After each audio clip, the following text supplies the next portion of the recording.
નમસ્કાર મિત્રો, ઓનલી યોજના યુટ્યુબ ચેનલમાં આપ સૌ મિત્રોનું સ્વાગત છે। આજે તારીખ 24/5/2025 આજના મહત્વના હવામાન સમાચાર જાણીશું, જેમાં ગુજરાતમાં ભારેથી અતિભારે વરસાદની આગાહી કરવામાં આવી છે। 12 થી 15 ઇંચ સુધીના વરસાદની પણ આગાહી કરવામાં આવી હતી, તેમજ અરબ સાગરમાં વાવાઝોડું બનશે તેની પણ શક્યતાઓ દર્શાવવામાં આવી હતી।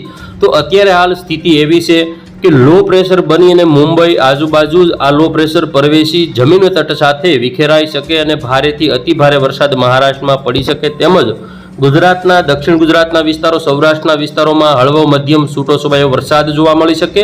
વાવાઝોડાની હાલ કોઈ શક્યતાઓ હવે નથી, પરંતુ ચોમાસુને બ્રેક લાગી શકે તેવા અણસાર અત્યારે સંભળાઈ રહ્યા છે। જોઈએ સંપૂર્ણ અપડેટ, આજે કયા કયા વિસ્તારોમાં વરસાદ પડશે, પવનની ઝડપ કેવી રહેશે, સંપૂર્ણ વાત કરીએ। સૌથી પહેલા વાત કરીએ તો ગુજરાતની અંદર અત્યારે હાલ આગામી સમયમાં આ રીતે વાદળા છવાયેલા આપણને મધ્ય ગુજરાત, સૌરાષ્ટ્ર, દક્ષિણ ગુજરાતના ભાગોમાં જોવા મળશે। આજની અપડેટ જોઈએ। આજની અપડેટમાં ખાસ આપણે જોવાનું છે કે સૌથી પહેલા તો જે વાવાઝોડું બનવાનું હતું, જે અહીં બેલગામ મુંબઈની નજીક જઈ લો પ્રેશર બન્યું હતું, તે અત્યારે હાલ આ સ્થિતિ ઉપર ઝાલના આજુબાજુ તેનું સેન્ટર છે, એટલે કે દરિયાની અંદર જો જાય તો વાવાઝોડું બને તો આ દિશામાં આગળ વધવાના કારણે તે એક લો પ્રેશર તરીકે આ જે બધા વિસ્તારો છે તેમાં ભારે વરસાદની શક્યતાઓ પણ રહેલી છે। ગુજરાતમાં પવનની ઝડપની આપણે જો વાત કરીએ તો કચ્છના જે વિસ્તારો છે જેમાં પવનની ઝડપ થોડી વધારે એટલે કે 40 થી 45, જામનગરમાં 40 જેવી, સૌરાષ્ટ્રના વિસ્તારોમાં પણ સામાન્યતઃ ઝડપ 40 થી 45ની જોવા મળશે। દરિયાકાંઠાના ભાગોમાં આવે ઝડપમાં વધારો થશે 27 તારીખથી, જેમાં 47 થી 50 થી 55 કિલોમીટર પ્રતિ કલાકની ઝડપે પવનો જોવા મળશે। 28 તારીખમાં કચ્છની અંદર અને સૌરાષ્ટ્ર, દક્ષિણ ગુજરાતમાં પવનની ઝડપમાં વધારો થશે। તો આ રીતે ગુજરાતમાં પવનની ઝડપ 40 થી 45 વચ્ચે આપણને જોવા મળશે।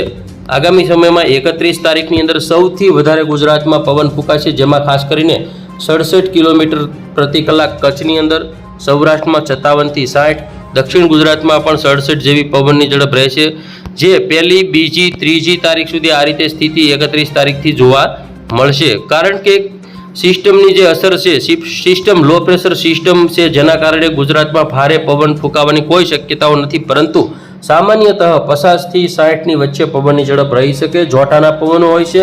તો જોઈએ વરસાદની અપડેટ। આજે બપોરના સમયગાળાની વાત કરીએ તો સૌરાષ્ટ્રની અંદર ભાવનગર, અમરેલી, ગીર સોમનાથમાં છૂટો છવાયા ઝાપટારૂપી વરસાદ ક્યાંક જોવા મળે। બાકી દક્ષિણ ગુજરાતમાં પણ વરસાદની જે સંભાવના છે તે થોડી ઘણી રહેલી છે।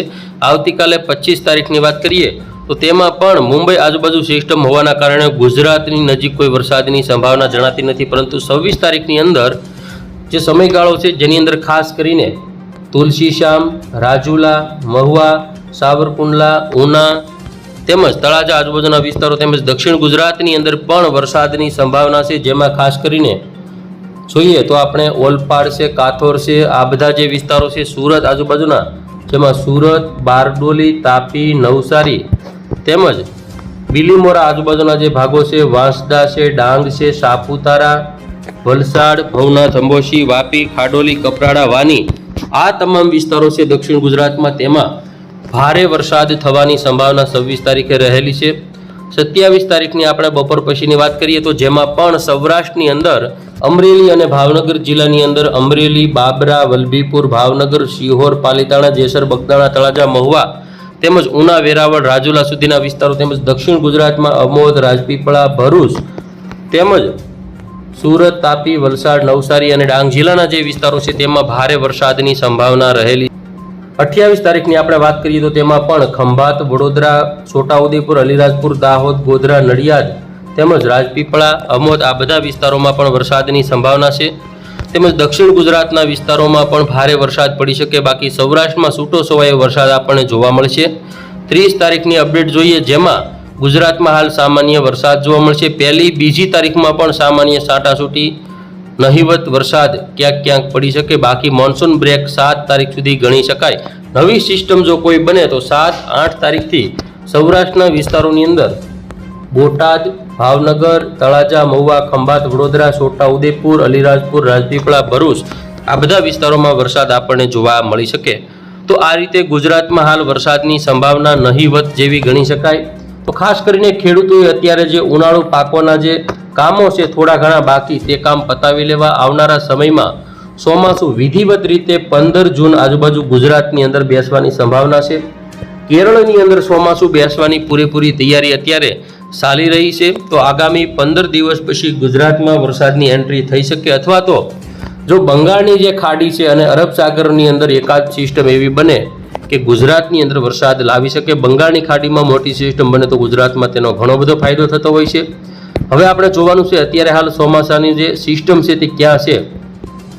તો ચોમાસું સિસ્ટમ અત્યારે દક્ષિણ ભારતના જે ભાગો છે તેની અંદર એક્ટિવ છે. કેરળ સુધી ચોમાસું ટૂંક સમયમાં પહોંચી શકે છે. આગામી 27-28 તારીખ સુધીની અંદર ચોમાસું કેરળમાં બેસી જાય તેવી સંભાવના આ જે બધા વિસ્તારોની અંદર રહેલી છે. તો આ રીતે ગુજરાતની અંદર આગામી સમયમાં વરસાદની સંભાવના અત્યારે હાલ સામાન્યતઃ છૂટો છવાયો હળવો મધ્યમ વરસાદ પડી શકે. હવે આપણે વાત કરીએ બંગાળની ખાડીની જે સિસ્ટમ છે તે અત્યારે હાલ આગામી સમયની અંદર નવી સિસ્ટમ બનશે. ખાસ કરીને બંગાળની ખાડીમાં લો પ્રેશર સિસ્ટમ સક્રિય થાય, મજબૂત બને તો તેની અસર આપણા ગુજરાત સુધી પહોંચે તો ગુજરાતમાં 31 તારીખ આજુબાજુ અથવા તો 7-8 તારીખ સુધીમાં એક વરસાદનો રાઉન્ડ આવી શકે છે. તો હવે આપણે જોઈએ કે પવનની ઝડપ ગુજરાતમાં વધારે રહેશે તો કયા વિસ્તારમાં સૌથી વધારે રહેશે. 30 તારીખે પવનની ઝડપ ગુજરાતની અંદર ખાસ દક્ષિણ ગુજરાત, ભાવનગર, અમરેલી, ગીર સોમનાથ સુધીના વિસ્તારો તેમજ સુરત, વલસાડમાં સૌથી વધારે રહેશે. 31 તારીખની વાત કરીએ તો સવારના સમયથી કચ્છના વિસ્તારો, સૌરાષ્ટ્ર અને દક્ષિણ ગુજરાતમાં પવનની ઝડપ વધારે રહેશે, જેમાં સાંજના સમયગાળા દરમિયાન ખંભાત, વડોદરા, ભરૂચ, અલંગ આ બધા વિસ્તારોમાં ભારે પવન ફૂંકાશે. દક્ષિણ ગુજરાતમાં, સૌરાષ્ટ્રમાં જામનગર, દેવભૂમિ, દ્વારકા સહિત આ જે વિસ્તારો છે દક્ષિણ ગુજરાત, કચ્છ અને સૌરાષ્ટ્રમાં ભારે પવન ફૂંકાવાની શક્યતા છે.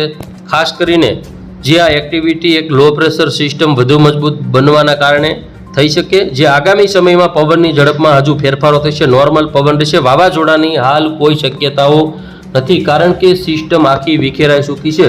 તો ખેડૂત મિત્રો ફરી વખત મળીશું નવી અપડેટમાં. જોતા રહેજો ઓનલી યોજના યુટ્યુબ ચેનલ.